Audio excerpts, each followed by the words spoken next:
Xur, week 22. He's in the hangar. Yeah, he's better than last week. That's gotta count for something, right? Better than last week? Telemetries, we got hand cannon, shotgun, and rocket launcher. Y'all know what those do. Plasma drive and void drive for upgrading those rare blue quality sparrows. And no heavy ammo synthesis.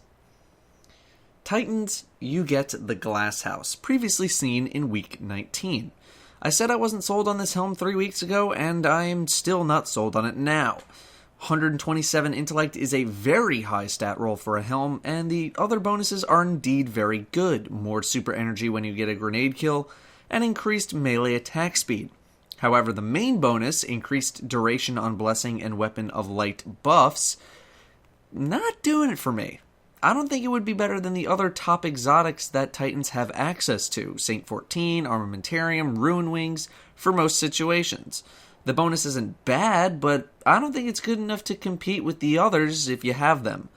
Most of the time, it's really not that difficult to refresh your buff with Ward of Dawn. You're typically in a position where it's not a big deal to refresh. Now, do I think this is better than the other exotics, stuff that isn't Saint 14, Arma, and Ruin Wings? For certain situations, yes. This isn't a terrible first exotic either, if you're looking for one. But this will be a judgment call depending on what gear you already have. If you have the top stuff, I don't think you need this. Overall, I don't think you need this. It's not an urgent buy, but it's definitely a judgment call. Hunters get Don't Touch Me. Stat roll is slightly above average at 111, so much higher than last week. The non-main bonuses are really good. Faster reload with special weapons and more PvE super energy for kills. The main bonus is a very defensive one. You go invisible when you're hit by a melee attack. This is great for the Abyss encounter in Crota's End, the first encounter, but very situational beyond that. If you're someone who does a lot of raiding, and you have a lot of spare coins, I think you should pick these up. They're also a very good first exotic. They're more of a buy than they are a pass, but versus something like Mask of the Third Man, I'd say it's a tough call to say which one is better overall.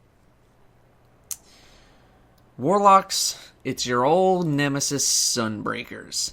A smidgen above average of a stat roll at 105 intellect.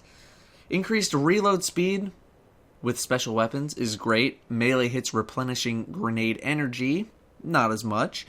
The main bonus is increases duration of your solar grenade, which is pretty boring and lackluster.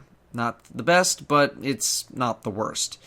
Xur has never sold Praxic Fire, which is probably the best Sunsinger exotic, but he has sold Starfire Protocol many times, and he has sold Claws of Ahamkara.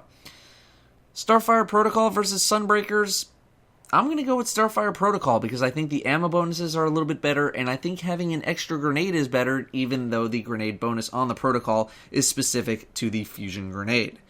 Sunbreakers versus Claws of Ahamkara, I'd say the Claws are better as well. So, if you have a Protocol or Claws, I would pass. And if you don't, I don't think these are an urgent buy at all. And if you skip them, not the end of the world. They're not awful, they're just painfully average.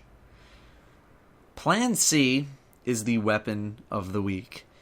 Plan C is incredibly good, but I feel like Plan C is the Thunderlord of the special weapon slot in that it is really good, but there aren't enough situations where you'd want to prioritize using it over other things. For example, Murmur is a very good fusion rifle and isn't exotic, so that frees up your exotic slot. Plan C's bonuses are perfect for the role that it plays though. It is also capable of insanely high stability or really fast charge rates, and it hits pretty hard. I do have a review on the weapon linked in the description if you'd like more information. This weapon is a top tier weapon, definitely top 10 overall, and you could definitely argue for top 5. This is a judgment call of a purchase though, but it comes highly recommended from me as a very good weapon overall. Exotic gauntlets are your engram. Titans looking for Ruin Wings, maybe Warlocks looking for Claws of Ahamkara. I'd say it's worth a gamble for you guys, but for others, especially because, Don't Touch Me is on sale right now. Moving to armor upgrades. Starting with the Hunter, we have Symbiote at 119 Discipline, very above average. Maybe not very, but above average. And Crest of Alpha Lupi at a whopping 166 Strength, incredibly high. Priority is going to go to Symbiote, though. Crest has really no urgency, but if you have the extra money and you wanted to capitalize on the high stat roll as a just-in-case piece of armor, go for it. Titans, you get Insurmountable Skullfort at a solid 106 Discipline and no backup plans at a crappy 82 Strength. Priority is going to go to Skullfort for you raiders out there who like to play it super safe.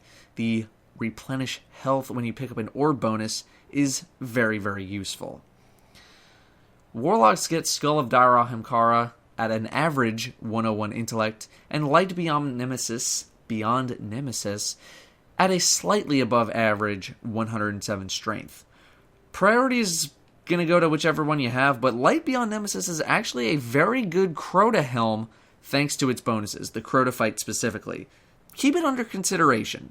You obviously can't revive people on hard mode, but orbs for health is really good, and spawning more orbs is also very good. Weapon upgrades, we have Hardlight, Suros, Mida, Thorn, Icebreaker, and Super Good Advice. Priority here is going to be basically everything except Hardlight and Super Good Advice. I'd place Mida slightly below the other three remaining, but I know it's a very popular weapon for the Abyss encounter in Crota's End, and it is a very good weapon overall. That is your Xur Week 22. Have a great weekend, everybody, and I will see you next time.